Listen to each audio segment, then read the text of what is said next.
எல்லாருக்கும் வணக்கங்க. இன்னைக்கு அனிதா புஷ்பாவனம்குப்புசாமி யூடியூப் சேனல்ல உங்களை எல்லாம் சந்திக்கிறதுல ரொம்ப ரொம்ப மகிழ்ச்சி. நான் வழக்கமாக சொல்லக்கூடியதுதான், சப்ஸ்கிரைப் பண்ணுறவங்களுக்காக.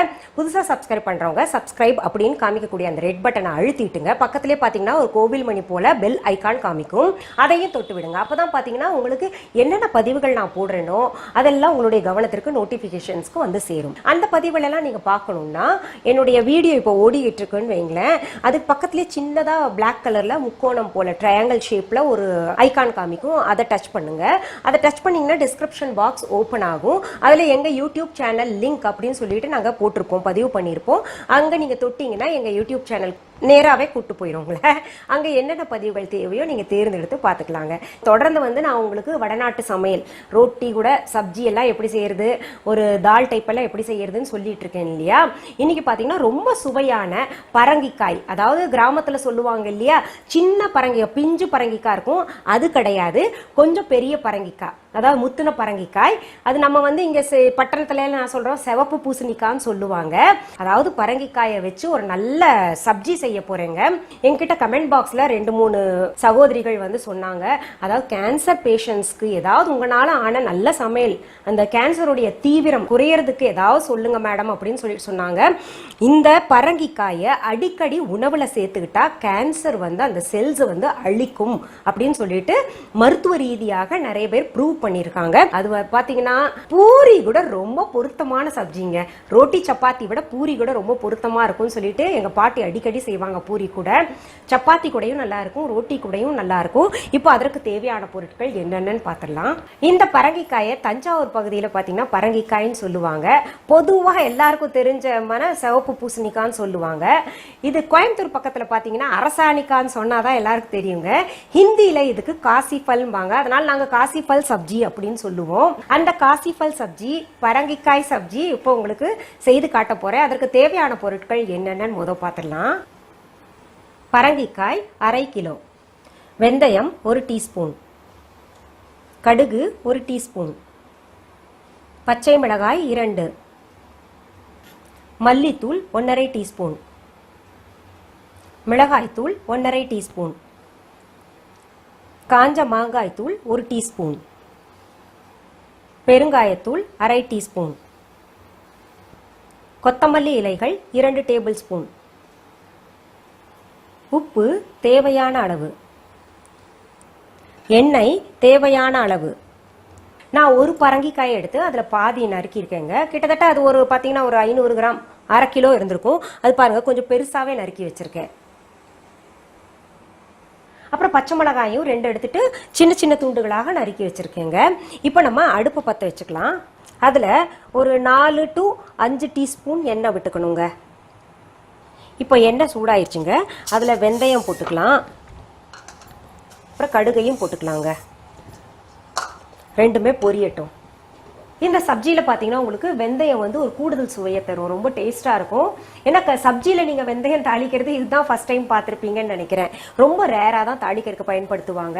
ஏன்னா அந்த பரங்கிக்காய் இனிப்பாக இருக்கும் இல்லையா, அதில் இந்த வெந்தயம் கூட நல்லா சேர்ந்தா ரொம்ப டேஸ்ட்டாக இருக்கும். நீங்கள் செஞ்சு பாருங்கள். நார்த் இந்தியன் சப்ஜியில் இன்னொன்று நீங்கள் கவனிச்சிருக்கலாம், கொத்தமல்லி இலைகள் மட்டும் தான் பயன்படுத்துகிறாங்க எல்லாத்துலேயுமே. கறிவேப்பிலை வந்து பயன்படுத்த மாட்டாங்க அதிகமாக, அது தால் செய்யும்போது தான் பயன்படுத்துவாங்க. இப்போ பாருங்கள், இது பொரிஞ்சிருச்சு. அடுத்தது நம்ம பெருங்காயத்தூள் போடணும். நான் ஏற்கனவே சொன்னேன்ல பெருங்காயத்தூள் அதிகமாக பயன்படுத்துவாங்கன்னு.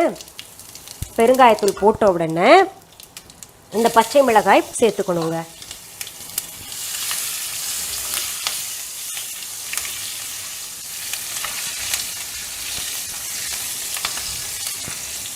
அடுத்தது இந்த நறுக்கி வச்சிருக்கோம் இல்லையா பரங்கிக்காய், அதை சேர்த்துக்கலாம். அதில் மல்லித்தூள் சேர்த்துக்கலாம், மிளகாய் தூள் சேர்த்துக்கலாம்,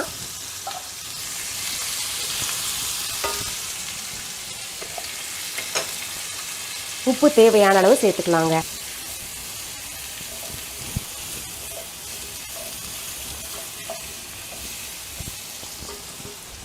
அதில் போதுமான அளவு தண்ணி சேர்த்து மூடி வச்சிடலாம். இப்போ அது வேகணும் இல்லை.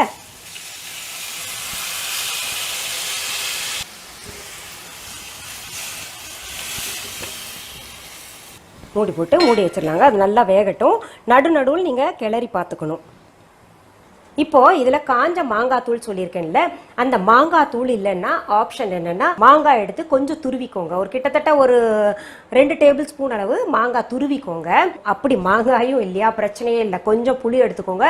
புளியை கரைச்சு கடைசியில ஊற்றி நம்ம திக்கு சப்ஜி வந்து உங்களுக்கு இறக்கும் போது காமிக்கிறேன் எப்படி எந்த லெவல்ல புளி ஊற்றணும்னு சொல்லிட்டு திக்காக்கிட்டு இறக்கிடணுங்க. இப்போ நம்ம அடுப்புல வச்சதை நான் அடிக்கடி கிளறி விட்டேங்க, நல்லா வெந்து போச்சு. இப்போ என்ன பண்ணும், கொத்தமல்லி இலைகள் சேர்த்துக்கலாம். நல்லா குழைவாயிடணுங்க இந்த காய், பாருங்க நல்லா இப்படி குழைஞ்சிடணும். அப்படியே இதால் வெட்டினாலே அப்படியே உடையணும்.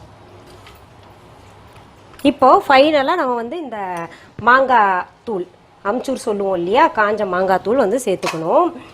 இது வந்து இந்த நேரத்தில் தான் நீங்கள் என்ன பண்ணும், புளி தண்ணி ஊற்றிக்கலாம். அந்த புளி தண்ணி ஊற்றிட்டு நல்லா கொதிக்க விட்டுட்டு சுண்டுற வரைக்கும் இது பண்ணிக்கலாம். இல்லாட்டி மாங்காய் துருவிட்டு அதை கூட நம்ம போட்டு நல்லா கிளறி விட்டுங்க. ஒரு பக்குவமாக இருக்கும்போது ஒரு சப்ஜி மாதிரி வர்ற வரைக்கும் வச்சுக்கிட்டு அப்புறம் இறக்கிடலாம். புளி தண்ணி வந்து ஒரு நெல்லிக்காய் அளவுக்கு எடுத்துக்கோங்க. சின்ன நெல்லிக்காய் இருக்கும் இல்லையா, அந்த அளவு எடுத்துட்டு நல்லா அதுலேருந்து புளி கரைசல் எடுத்துட்டு வடிகட்டிட்டு அப்புறம் போட்டு இந்த காயில் இருக்கிற தண்ணி எல்லாம் சுண்டணும், புளி தண்ணியும் சுண்டணும். சுண்டுற வரைக்கும் அதை நம்ம பக்குவமாக பெரட்டி பெரட்டி போட்டுங்க, அப்புறம் இறக்கிடலாம். இப்போ பாருங்கள், ரொம்ப ட்ரையும் பண்ணாமல் ரொம்ப வெட்டும் இல்லாமல் இருக்குது. இது சரியான பக்குவமாக இருக்குது. இப்போ இறக்கிடுறேங்க. இப்போ நான் பாருங்கள் இது டிரான்ஸ்ஃபர் பண்ணிடுறேன். ரொம்ப சுவையாக இருக்குங்க, ஒரு வித்தியாசமாக இருக்கும். டீச்சர்ஸ், ஆஃபீஸ் போகிறவங்க எல்லாத்துக்குமே சுலபமாக செய்ய மாதிரி உங்களுக்கு ஒரு 15 மினிட்ஸில் என்ன சமையல் ஆகுமோ அதெல்லாம் தான் கண்டினியூஸாக சொல்லிகிட்ருக்கேன். சப்ஜி இல்லை தால் எல்லாமே. இந்த பரங்கிக்காய் வந்து உங்களுக்கு வில்லேஜஸில், டவுன்ஸில், சிட்டிஸ்லாம் சுலபமாக கிடைக்கக்கூடிய காய், அதனால் அது சொல்லியிருக்கேன். இப்போ நான் டேஸ்ட் பண்ணி பார்த்துட்றேங்க. ஏன்னா அந்த மனம் என்ன டெம்ப்ட் பண்ணுது, எப்படி இருக்குன்னு பார்த்துட்றேன். ரொம்ப சுவையாக இருக்குது. அந்த மாங்காய் தூள் போட்டோம் இல்லையா, அந்த புளிப்பும் அந்த வெந்தயத்தோட வாசனையும் எல்லாம் சேர்ந்து ஒரு மாதிரி பிரமாதமாக இருக்குது. நிச்சயமாக உங்கள் எல்லாருக்குமே இது ரொம்ப பிடிக்கும். ஏன்னா என் வீட்டில் என் பிள்ளைங்களுக்கு ரொம்ப ரொம்ப பிடிக்குங்க. அவங்க அடிக்கடி இது செய்ய சொல்லுவாங்க. நீங்களும் என்ஜாய் பண்ணுவீங்க, உங்கள் பிள்ளையும் என்ஜாய் பண்ணுவாங்க. சரி, இதை நீங்கள் செய்து பார்த்துட்டு கமெண்ட் பாக்ஸில் கமெண்ட்ஸ் பண்ணுங்கள். பிடிச்சிருந்தா உங்கள் தெரிஞ்சவங்களுக்கு, ஃப்ரெண்ட்ஸ்க்கு எல்லாருக்கும் ஷேர் பண்ணுங்கள். மீண்டும் சந்திக்கலாமா? நன்றி, வணக்கம். அன்பான வாடிக்கையாளர்களே, உங்கள் விஹா ஸ்டோரில் பூஜை பொருட்கள், சிலைகள், ராசிக்கற்கள், வாஸ்து பொருட்கள், விதைகள், பாரம்பரிய அரிசி வகைகள், சிறுதானியங்கள், ஆர்கானிக் பொருட்கள், மூலிகை எண்ணெய், மளிகை பொருட்கள், மரச்செக்கு எண்ணெய், மரப்பொருட்கள், வெள்ளி ஆபரணங்கள், கிஃப்ட் ஆர்டிகல்ஸ், காட்டன் மற்றும் பட்டு புடவைகள், காட்டன் சுடிதார்கள், பட்டு பாவாடை, குழந்தைகளுக்கான விளையாட்டு பொருட்கள், ஹை குவாலிட்டி இமிடேஷன் நகைகள், வீட்டு உபயோக பொருட்கள், ஜூட் பேக்ஸ், ஹேண்ட்மேட் சோப்ஸ், அழகு சாதன பொருட்கள், சிறுதானிய பிஸ்கெட்டுகள், ஹோம் அப்ளையன்சஸ், இன்னும் பற்பல பொருட்கள் விற்பனைக்குள்ளது. விஹா ப்ராடக்ட்களை நீங்கள் வாங்க விரும்பினால் அது எங்களுடைய viha.online வெப்சைட் மற்றும் சென்னை ராஜா அண்ணாமலைபுரத்தில் உள்ள எங்கள் விஹா ஸ்டோரில் மட்டுமே கிடைக்கும் என்பதை தெரிவித்துக் கொள்கிறோம். வேறு எந்த ஆன்லைன் வெப்சைட்களிலும் விஹா ப்ராடக்ட்கள் விற்பனைக்கு கிடையாது என்பதை நீங்கள் கவனத்தில் கொள்ள வேண்டும். எங்கள் விஹா ஸ்டோரின் விலாசத்தை கண்டறிய கூகுள் மேப்ஸில் விஹா ஸ்டோர் என்று டைப் செய்தால் வழியை கண்டறியலாம். www.viha.online வெப்சைட்டிலும் விஹா ஸ்டோரின் அட்ரஸ் உள்ளது.